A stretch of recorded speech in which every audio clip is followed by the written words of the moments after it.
Welcome back. As I said, welcome back to the channel. I've got blue hair, but that's not the point of the video.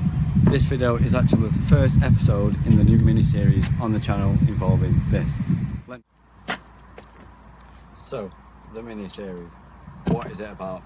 Now, as I've explained in previous videos, this car is an absolute minter, and today's main aim of the video is going to be a polishing video.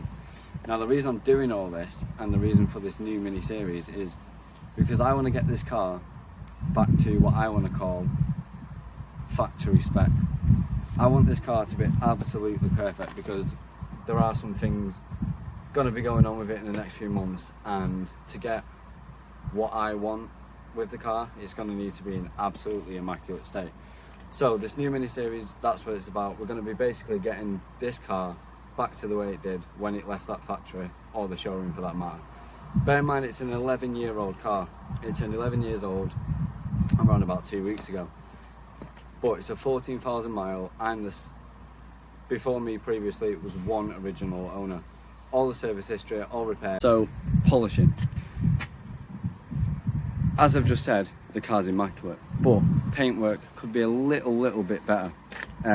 Obviously in the 11 years of its life, you know, it hasn't had proper washes and, you know, whatever else. It's been washed by people who don't really know what they're doing, and also machine washes, meaning the big like turnstile things like that. So on the bonnet is one of the main areas I want to concentrate on. The swirl marks are there, and there are some pretty deep, I don't know, pits in the paintwork. Last time it was washed was around about 3 weeks ago, but you know, from what I did, the paint was good. So polish today, and I'll show you what we're going to be using now. So this is what we're going to be using. I've had this for nearly a year now.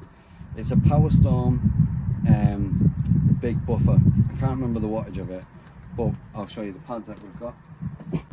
So we've got a number of these pads ranging from soft to more abrasive, and we're going to be going in with a semi-abrasive at first, and then we'll go to a soft one just to get that smooth edge back on the paint. But first we need to move it out of the way. So now that we've actually got some space, we can get straight to it. Very quickly, you can't really see in this light, but I'm just going to show you the paint. Most of this is just surface debris, but as we can see, there's quite a lot of tar in the actual paintwork, even though it hasn't been driven properly on the road for probably just over a year. But when this is clean and all these, you know, on the surface dirt is gone, the bonnet is the worst one for the swirl marks. Now, it is a gloss paint, it's not a metallic, so you can't really see it that much, and with it being white as well, it kind of hides a lot of it. But I know it's there, and it's not what I want for the car. As I said, right off the bat, I'm going in with the semi-abrasive pad. I'm actually going to be starting on the slowest speed that this buffer starts at, and then we'll just gradually work our way up as we cut in a bit more into the paint.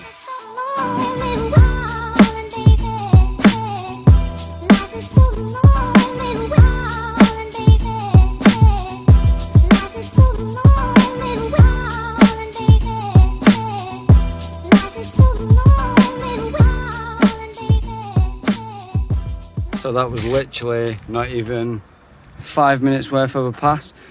You can't really tell on camera, but I just did like a halfway point. This was the before, and then I think you can kind of see the line where it goes over to the after. As you can see my reflection in that now. That is absolutely perfect. So I'm just going to make another quick pass off camera, because you've seen that side be done now, and then we'll get on to the other side. And then once I've done 2 passes on the other side, we'll go for another full pass on the whole bonnet. We'll go this way this time instead of up and down, and we'll do the whole bonnet together to get them 2 sides matching. Send me, I know you. Send me, darling, you. Send me, I know you. Send me, darling, you. Send And as well, you're probably thinking, why the hell am I not masking up the lights, the grille, and so forth up here? Don't worry, every single nook, cranny, panel on this car is going to be getting treated. So if I get a bit of polish on the light or the grille, perfectly fine, because they're going to be getting polished up anyway, even though the lights are pretty crystal clear. And then all these plastics that you see around the car, they will all be treated. So we just did another pass on both sides, and bear with me, as you can see, the reflection is pretty perfect. There's still tiny bits and pieces lying around, but obviously I'm going to have to go in with a heavy compound and a heavier cutting pad, sorry. But yeah, the reflection is amazing. So now I'm actually changing my pad over to a slightly softer abrasive, just so we can basically smooth out the area that we've just done, both sides, and we'll do a full big pass like I said. That's the new pad on. Let's get straight to it.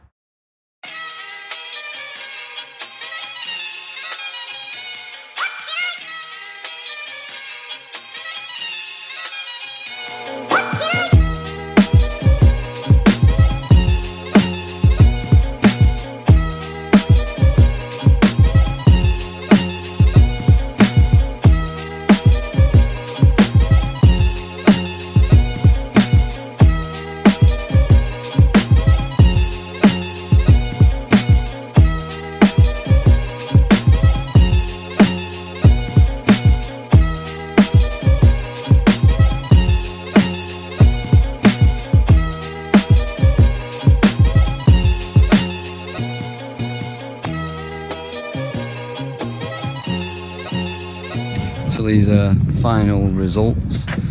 It's nice and smooth to the touch now. No more debris on top, and it looks amazing.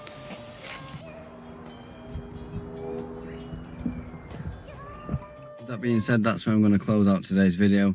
I've not edited up any of this yet, but I'm presuming it's just going to be quite a short video, but that was all I wanted to do on the car today. And also just wanted to update on what's going on with the car and then introduce it to this new mini-series. Because quite a few people have been asking me what's going on with the Panda, are you selling it, has it been sold, blah blah blah. So now you have the update and we know what's going on, and look forward to future videos. So as always, if you did watch, thank you very much for watching. Like, comment and subscribe, and we'll see you in the next one.